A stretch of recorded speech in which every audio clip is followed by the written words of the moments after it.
వెలుగుమట్లలో పేదలు ఆత్మగౌరవంతో బతికేలా చర్యలు తీసుకుంటున్నామన్నారు మంత్రులు. గత బీఆర్ఎస్ ప్రభుత్వానికి పేదలపై ప్రేమ లేదన్నారు. వెలుగుమట్లలో ప్రత్యేక లేఅవుట్లు వేసి ఇండ్లు నిర్మించి ఇస్తామని చెప్పారు. మానవీయ కోణంలో పేదలకు న్యాయం చేస్తున్నామన్నారు. గత ప్రభుత్వం డబుల్ బెడ్రూమ్ ఇండ్ల పేరుతో ప్రజలను మోసం చేసిందన్నారు. ఖమ్మం వెలుగుమట్ల బాధితులకు ఇండ్ల పట్టాల పంపిణీ చేశారు మంత్రులు.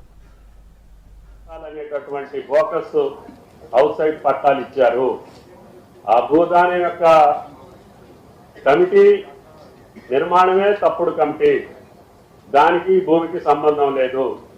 ప్రస్తుతానికి భూదానం ట్రస్టే లేదు, అది సిసిఎల్ఏకి బదలాయించబడింది అని కోర్టు తీర్పిచ్చి సిసిఎల్ఏ ద్వారా రాష్ట్ర ప్రభుత్వం జిల్లా కలెక్టర్ గారిని ఆ భూమి స్వాధీనం చేసుకోమని చెప్పి ఆదేశాలు ఇచ్చింది. ఆదేశాల ప్రకారం రాష్ట్ర ప్రభుత్వం యొక్క ఆదేశాల ప్రకారం జిల్లా యంత్రాంగం అప్పటికి నిరుపేదలను గుర్తించి అక్కడే ఉంచి అనర్హులను కానీ దోపిడీదారులను కానీ దగాకోరులను కానీ మోసం చేసేటటువంటి వాళ్ళని బయటికి పంపిద్దామని చెప్పి చాలా ప్రయత్నం చేశాం. కానీ ముఠా మేస్తరులు అయితే వాళ్ళు వెనకున్నటువంటి కొద్ది మందిని మిమ్మల్ని వెనకబెట్టి ఎవరిని కూడా అధికారులను లోనకు రానియకుండా, ప్రెస్ వాళ్ళు కూడా అధికారులు లోనకు రానియకుండా, ప్రజాప్రతినిధులను రానియకుండా బారికేడ్స్ కట్టి టోల్ గేట్ పెట్టి దౌర్జన్యపూరితంగా అహంకారపూరితంగా ఒక సమాంతర రాజ్యాన్ని జిల్లా కలెక్టర్ పక్కనే నడుస్తూ ఉంటే చూసుకుంటూ ఊరుకోవటానికి ఇది గుడ్డి ప్రభుత్వం కాదని చెప్పి కూడా ఆ ముఠాలకు విజ్ఞప్తి చేయదలుచుకున్నా. అందుకని నేను ఈ సిసిఎల్ ఆర్డర్ ప్రకారంగా రాష్ట్ర ప్రభుత్వం కలెక్టర్ గారికి ఆదేశాలు ఇవ్వటం, కలెక్టర్ గారు సిపి గారు జిల్లా యంత్రాంగం సమన్వయంతో ఒక మీ మీద లాఠీ దెబ్బ పడకుండా, ఒక తోపిడీ లేకుండా మీకై మీరే సామాన్లు బయటకు తీసుకెళ్ళి, ఎందుకంటే ఆ దగాకోరులు బయట పెట్టాలంటే మిమ్మల్ని కూడా బయటికి పంపించాల్సిన పరిస్థితి ప్రభుత్వానికి దాపురించింది. గత 7-8 సంవత్సరాలుగా అటువంటి దౌర్జన్యం, అటువంటి భయానక వ్యవహారాన్ని అక్కడ సృష్టించారు. కాబట్టి మీరు కూడా భయపడి కొంతమంది ముందుకు రాలేకపోయారు.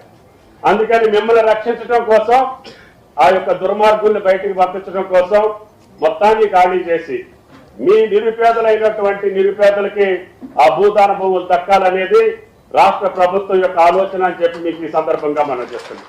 ఇళ్ల స్థలం లేని వాళ్ళు ఇక్కడ ఏదైతే 311 మందికి ఈనాడు ఇళ్ల స్థలం ఏడు ఇస్తున్నామో, ఈ 311 మందితో పాటు ఈ ఉమ్మడి ఖమ్మం జిల్లాలో ఇళ్ల స్థలము ఏ గ్రామంలోనైతే ఉంది, మేము అక్కడ ఇల్లు కట్టుకుంటామన్నా మాకు ఇల్లు ఇవ్వండి అన్న వాళ్ళు 101 మంది.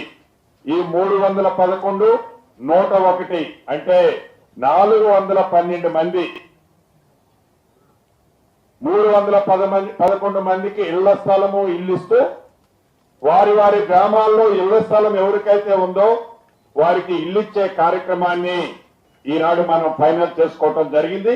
దాంట్లో లబ్ధిదారులందరూ అర్హులైన వాళ్ళు ఎవరైతే ఉన్నారో వారందరికీ ఏ భేషజాలు లేకుండా, చివరికి మా మీద దుమ్మెత్తి పోసిన వాళ్ళు అర్హులై ఉన్నా వారి బాధ ఘోష చెప్పితే ఆ ఘోషను వాళ్ళు ఎల్లబుచ్చిన వాళ్ళు వ్యక్తిగతంగా విమర్శించిన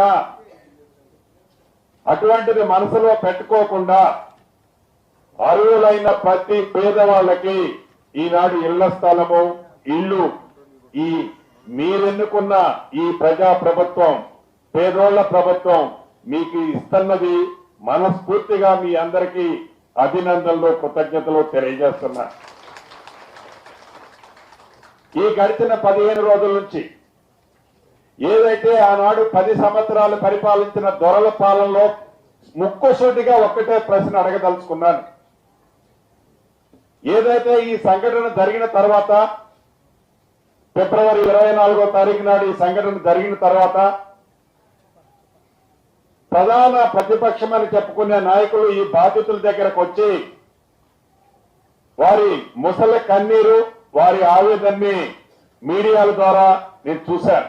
దొరల పాలన, దొరల పోకడ అనేది అందుకే ఈ ప్రభుత్వం సంఘటన జరిగిన మరుక్షణమే మంత్రి వచ్చారా, వీళ్ళు వచ్చారా, వాళ్ళు వచ్చారా అని ఓవర్ యాక్షన్ కాదు.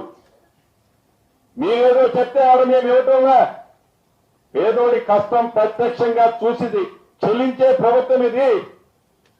పేదోడి కష్టాలు ప్రత్యక్షంగా చూసిన మనుషులు మేము. మాట్లాడే నైతిక హక్కు మీకు ఎక్కడుంది?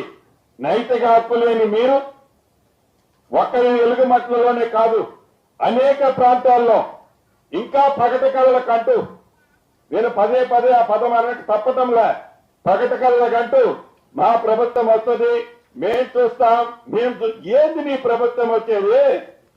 ఏడ నీ ప్రభుత్వం వచ్చేది? ఎవ్వరికి భయపడాల్సిన అవసరం లేదు. ఇది ప్రజల చేత, ప్రజల కొరకు, ప్రజల యొక్క ప్రభుత్వం. ఏ మాఫియా కోసం లేకపోతే ఇంకెవరో వచ్చి మనల్ని బ్లాక్ మెయిల్ చేస్తే భయపడి బతకాల్సిన అవసరం లేదు. నిర్భయంగా ఈ ప్రభుత్వం మనది, ఇది ప్రజా ప్రభుత్వం. ధైర్యంగా బతకండి, ఆత్మగౌరవంతో నిలబడండి. మీ ఆత్మగౌరవంతో నిలబడటానికి కావాల్సిన కార్యక్రమాలన్నీ కూడా ఈ ప్రభుత్వం చేపట్టింది. కేవలం ఇళ్ల పట్టాలు ఇవ్వటమే కాదు, ఇళ్లు కట్టించడమే కాదు. మీరు అడిగారు, ఆ పిల్లలు చదువుకోవటానికి కావాల్సినటువంటి విద్యా వ్యవస్థను కూడా ఏర్పాటు చేయండి అని చెప్పారు. ఈ ప్రభుత్వం చాలా చిత్తశుద్ధితోంది. ఈ రాష్ట్రంలో ఉన్నటువంటి ప్రతి పేద కుటుంబానికి సంబంధించిన పిల్లలు కూడా ప్రపంచ స్థాయిలో పోటీ పడే విధంగా అత్యంత స్టాండర్డ్స్ ఇంగ్లీష్ మీడియంలో విద్యాబుద్ధులు నేర్పించాలని ఆలోచిస్తూ ముందుకు పోతున్నటువంటి ప్రభుత్వం. తప్పనిసరిగా మీ ఇళ్ల స్థలాలకు ఇచ్చిన స్థలం పోను మిగతా స్థలం అంతా కూడా ఇక్కడ నుంచే ఇప్పుడే ప్రకటిస్తా ఉన్నాం.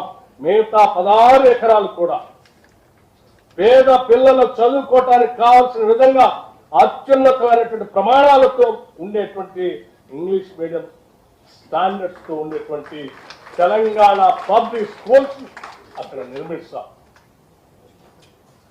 ఇంకా స్థలం మిగిలి ఉంటే ఏ పేదల కోసం అయితే రెసిడెన్షియల్ స్కూల్స్ కట్టి ముందుకు నడిపిస్తా ఉన్నామో ఆ రెసిడెన్షియల్ స్కూల్స్ కి పక్కా భవనాలు లేకుండా రెంటెడ్ బిల్డింగ్స్ లో ఉన్నటువంటి ఆ స్కూల్స్ కూడా ఆ స్థలాన్ని కేటాయించి అంతిమంగా పేదల ఇళ్ల కోసం, పేదల బిడ్డలు చదువు కోసం ఈ స్థలాన్ని ఉపయోగిస్తాం తప్ప ఏ ఇతర కార్యక్రమానికి ఈ స్థలాన్ని ఉపయోగించం. ఈ స్థలం కేవలం పేదలకే